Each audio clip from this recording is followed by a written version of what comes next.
Assalamu alaikum. This is Mohammed Mudassir. As we are studying the chapter Circular and Rotational Motion of First Year Physics according to new PTB curriculum. So, previous lecture में हमने centripetal force को discuss किया था और वो एक बहुत important long था और आज के लेक्चर में हम एक और इम्पोर्टेंट लॉन्ग क्वेश्चन को कवर करेंगे जो कि है moment of inertia. So, without wasting time, let's start our topic.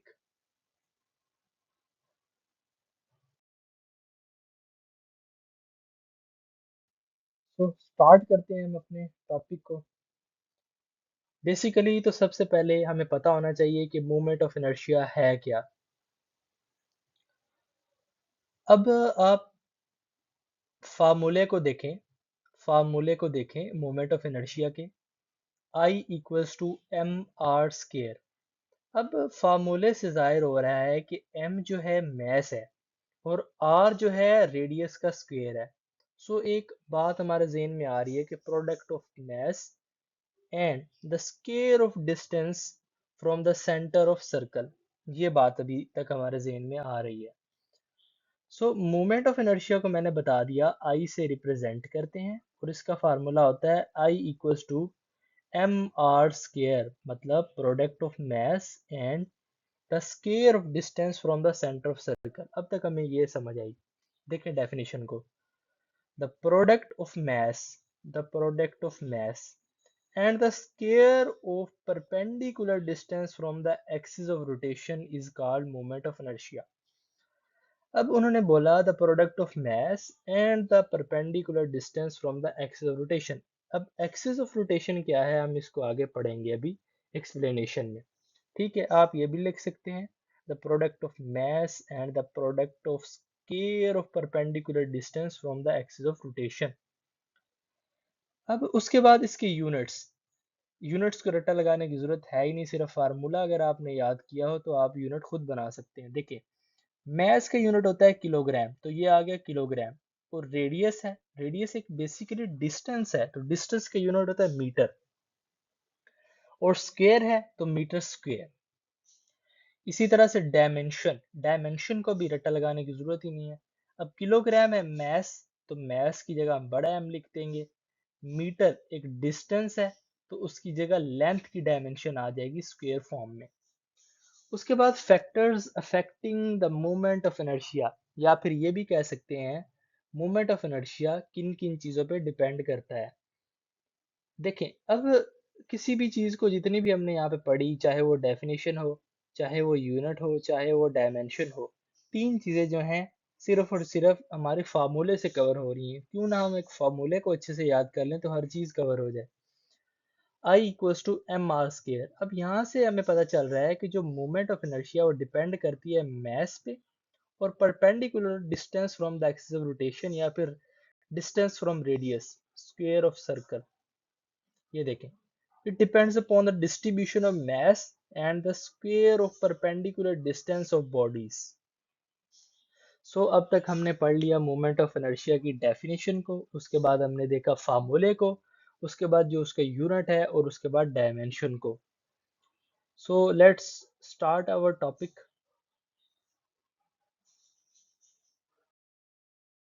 अब हम पढ़ते हैं एक्सप्लेनेशन को. बहुत आसान टॉपिक है, कोई मुश्किल नहीं. छोटी सी डेरिवेशन है, पहले डेफिनेशन लिखनी है, उसके बाद फार्मूला लिखें, फार्मूले के बाद आप यूनिट्स को लिखें, डायमेंशन लिखें, फैक्टर अफेक्टिंग उसको लिखें और एक्सप्लेनेशन को स्टार्ट कर दें.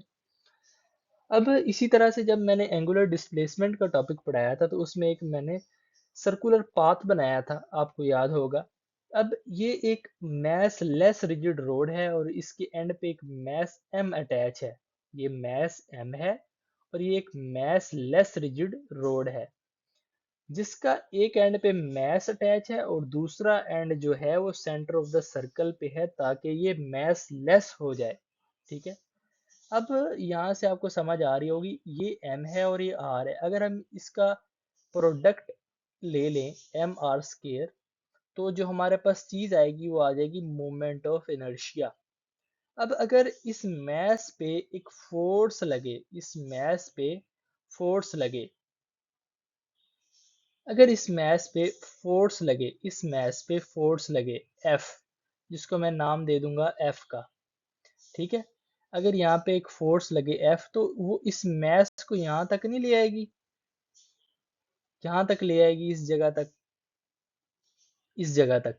अगर इस मैस पे एक फोर्स लगे और वो इस मैस को डिस्प्लेस कर दे यहाँ तक, तो हम ये समझ सकते हैं कि जब फोर्स लगी तो उसने पार्टिकल को सर्कुलर पाथ में डिस्प्लेस कर दिया। जब डिस्प्लेस हुई कोई चीज तो उसमें एक्सेलरेशन भी प्रोड्यूस हुआ, ठीक है। और वो जो एक्सेलरेशन होगा, हमें पता है सर्कुलर पाथ में जो एक्सेलरेशन होता है वो होता है एंगुलर एक्सेलरेशन या फिर सेंट्रीपिटल एक्सेलरेशन, ठीक है। अब सिंपल से इसकी एक्सप्लेनेशन है। एक बॉडी है जिसका मास m है, वो अटैच है at the end of massless rigid road, और दूसरा एंड जो है उस massless रिजिड रोड का वो सेंटर ऑफ द सर्कल पे है, ताकि जो रोड है वो massless रहे। जब यहाँ पे फोर्स F लगती है तो वो डिस्प्लेस कर देती है इस पार्टिकल को। जब वो पार्टिकल डिस्प्लेस होता है तो उसके अंदर एक एक्सेलरेशन प्रोड्यूस हो जाता है, उस एक्सेलरेशन को हम एंगुलर एक्सेलरेशन कहते हैं। एंगुलर एक्सेलरेशन क्यों कहते हैं? क्योंकि जो सर्कुलर पाथ होता है उसमें प्रोड्यूस होने वाला एक्सेलरेशन सेंट्रीपिटल एक्सेलरेशन होता है या फिर एंगुलर एक्सेलरेशन होता है। अब इसको हम पढ़ते हैं। Consider a body of mass m, एक बॉडी है जिसका मास m है, attached at the end of massless rigid road, वो अटैच है एक एंड पे massless रिजिड रोड के, and moving along the circular path, और वो सर्कुलर पाथ में मूव कर रहा है। The other end of the road is at the center of circle, so that the road is massless। जो दूसरा एंड है वो सेंटर पे, ताकि जो रोड हो वो massless हो जाए। जब इस पार्टिकल पे फोर्स लगती है तो वो इसको डिस्प्लेस करती है। जब इसमें डिस्प्लेसमेंट प्रोड्यूस होती है, जब इसमें डिस्प्लेसमेंट प्रोड्यूस हुई, यहाँ तक आ गया एक पार्टिकल, जब डिस्प्लेसमेंट हुई इसमें, तो एसलरेशन प्रोड्यूस हुआ, और वो जो एसलरेशन था वो एसलरेशन एंगुलर एसलरेशन था। अब ये हमने डायग्राम पढ़ ली, एक्सप्लेनेशन पढ़ ली, डेफिनेशन को भी समझ लिया, फार्मूले को भी समझ लिया। अब ये जो एक बॉडी बनी हुई है इसको हम आगे पढ़ेंगे। अभी तक इतना ही एक्सप्लेनेशन को हम कवर कर चुके हैं। Let's start the derivation of this topic. सबसे पहले तो ना, अब मैं आपको बताता हूँ, ये एक सर्कुलर पाथ था, इसके अंदर एक मैस अटैच था मैसलेस रिजिड रोड के एंड पे, और ये क्या है? ये एक रिजिड बॉडी है, ठीक है। रिजिड बॉडी क्या होती है इसका भी मैं बताता हूँ आपको। ये जो सारी है एक रिजिड बॉडी है, ये इसकी शेप से भी आपको पता चल रहा होगा एक रिजिड बॉडी है। रिजिड बॉडी क्या होती है, ये एक शॉर्ट क्वेश्चन भी है। What is rigid body and what is the mass concentration in rigid body? एक रिजिड बॉडी ऐसी बॉडी होती है जिस पे अगर फोर्स लग भी जाए तो वो ना तो अपनी शेप को डीफॉर्म करे, ना वो डी शेप हो, मतलब कि उसकी शेप ना तो लूज हो ना वो अपनी शेप को गेन करे। ऐसी बॉडी को हम रिजिड बॉडी कहते हैं। A body which is not deformed और डी-shaped व्हेन फोर्स इज अप्लाइड, एक ऐसी बॉडी जिस पे फोर्स लगे और वो अपनी शेप को ना तो डीफॉर्म करे ना तो डी शेप करे, यानी कि ना लूज करे ना गेन करे, ऐसी बॉडी को हम रिजिड बॉडी कहते हैं। इसके बाद mass concentration in rigid body. Mass concentration जो होती है रिजिड बॉडी में वो यूनिफॉर्म नहीं होती और डिफरेंट डिस्टेंसेस पे होती है। हमने इस जब टॉपिक को स्टार्ट करते हुए एक लफ्ज पढ़ा था from the axis of rotation. अब ये जो सेंटर है ये बेसिकली एक्सिस ऑफ रोटेशन है। अगर मैं यहाँ पे एक तीन लाइंस ड्रॉ करता हूँ, ऐसे करके और ऐसे करके, वो एक्सिस होंगे, तीन एक्सिस जिनके अराउंड बॉडी रोटेट करती है। अब वो एक जो रिजिड बॉडी होती है उसमें मास कंसंट्रेशन यूनिफॉर्म नहीं होती, कोई चीज कितने डिस्टेंस पे होती है, कोई मास कितने डिस्टेंस पे होता है। अब देख लें, ये m2 है, इसका रेडियस r2 है, ये बॉडी m4 है, उसका रेडियस r4 है। मींस कि एक ऐसी बॉडी जिसमें मैस डिस्ट्रीब्यूशन यूनिफॉर्म ना हो और जब फोर्स अप्लाइड करें तो ना वो डी फॉर्म और ना ही वो डी शेप हो, ऐसी बॉडी को हम रिजिड बॉडी कहते हैं। अब हम डेरिवेशन को स्टार्ट करते हैं। जैसा कि हमें पता है कि जो न्यूटन का सेकंड लॉ है वो होता है F equals to M A. अब हम एक सर्कुलर पाथ को स्टडी कर रहे हैं। ये जो इक्वेशन है ये लीनियर इक्वेशन है, इसमें जो एक्सेलरेशन है वो भी लीनियर है। जो सर्कुलर पाथ होता है उसमें तो एक टेंजेंशियल एक्सेलरेशन होता है या फिर सेंट्रीपिटल एक्सेलरेशन होता है, जिसको हम एंगुलर एक्सेलरेशन भी कहते हैं। सो क्यों ना हम इस एक्सेलरेशन को टेंजेंशियल एक्सेलरेशन से रिप्लेस कर दें। As we know, when a body moving along the circular path and force act on it produces tangential acceleration in the body. जब एक बॉडी सर्कुलर पाथ में मूव करती है तो उसके अंदर जो एक्सेलरेशन प्रोड्यूस होता है हम उसको टेंजेंशियल एक्सेलरेशन कहते हैं। ये देखें F equals to M A T. अब जब मैंने एंगुलर डिस्प्लेसमेंट वाला टॉपिक पढ़ाया था उसमें जब हमने टॉपिक को कवर कर लिया था एंगुलर वेलोसिटी को, एंगुलर एक्सेलरेशन को, तो एंड पे हमने रिलेशंस पढ़े थे एंगुलर वेलोसिटी का और लीनियर वेलोसिटी का, इसी तरह से एंगुलर एक्सेलरेशन का और एंगुलर वेलोसिटी का।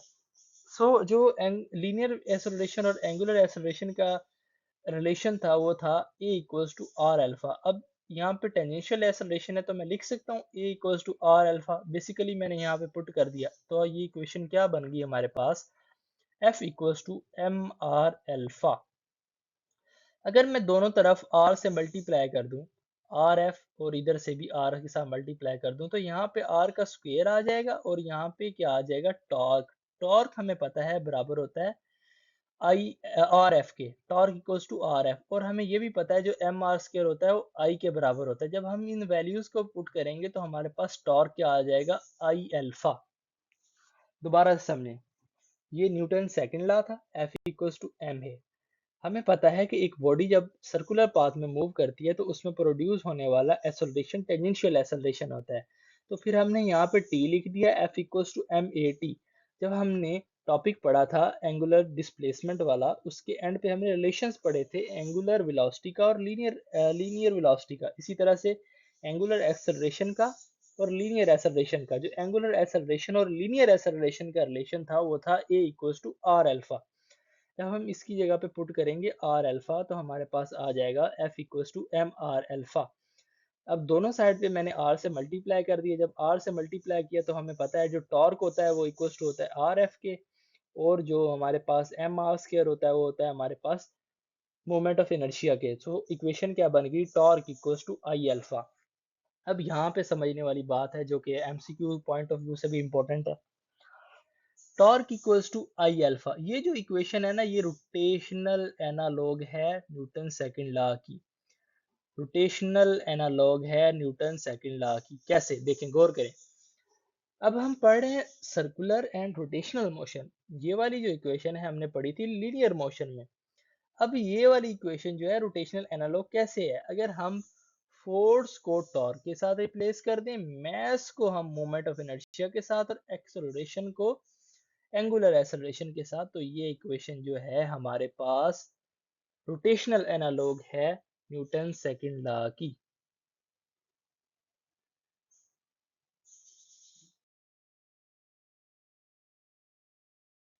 अब हम, ये एक रिजिड बॉडी है, ठीक है। हमने टॉर्क क्या कैलकुलेट किया था, torque equals to M R square alpha, ये कैलकुलेट किया था। अब ये एक रिजिड बॉडी है ये वाली, और इस पे डिफरेंट डिस्ट्रीब्यूशन है मास की। ये m1 है और उसका रेडियस कितना है r1। ये m2 है और इसका रेडियस कितना है r2। ये m3 है और इसका रेडियस कितना है r3। अब हम अगर m1 पे हम टॉर्क को मालूम करें, m1 पे ये रहा m1, तो टॉर्क क्या आ जाएगा, m1 r1 का स्क्वायर और अल्फा वन, ये देखें टॉर्क वन क्या आ जाएगा, m1 r1 का, यहाँ स्क्वायर आना है r1 और अल्फा वन। इसी तरह से अगर 2 पे मालूम करें तो 2 पे क्या आ जाएगा, m2 r2 का स्क्वायर और अल्फा। कैसे, ये देखिए ये मैस है ये रेडियस है और इस जो एक्सेलरेशन प्रोड्यूस हो रहा होगा वो एंगुलर एक्सेलरेशन होगा। अब जब हम सब पे कैलकुलेट करेंगे तो एक बॉडी आएगी जिसको हम nth बॉडी कहते हैं। उस nth बॉडी पे जो टॉर्क होगा वो होगा एम एन आर एन का स्क्वायर और अल्फा। अब इन सारे टॉर्क को अगर हम ऐड कर लें तो जो हम कैलकुलेट करना चाह रहे हैं वो आ जाएगा। देखें अब सारे torque, torque total equals to torque one plus torque two plus torque three up to so on. एक nth बॉडी आई जिसका हमने टॉर्क इसमें ऐड कर दिया। अब इसी तरह से इस टॉर्क को यहाँ पे लिख दें, टॉर्क वन की जगह m1 r1 का स्क्वायर और अल्फा वन। इसी तरह से टू की जगह पे भी आ जाएगा m2 r2 का square alpha two up to so on. और m nth बॉडी जब आई तो mn rn का स्क्वायर और अल्फा n। अब टॉर्क टोटल बराबर होता है आई अल्फा के। यहाँ से आप अल्फा को कॉमन ले लें और अल्फा को काट दें दोनों जगह पे, तो आई इक्वल्स टू आ जाएगा m1 r1 का स्क्वायर, m2 r2 का स्क्वायर और mn rn का स्क्वायर।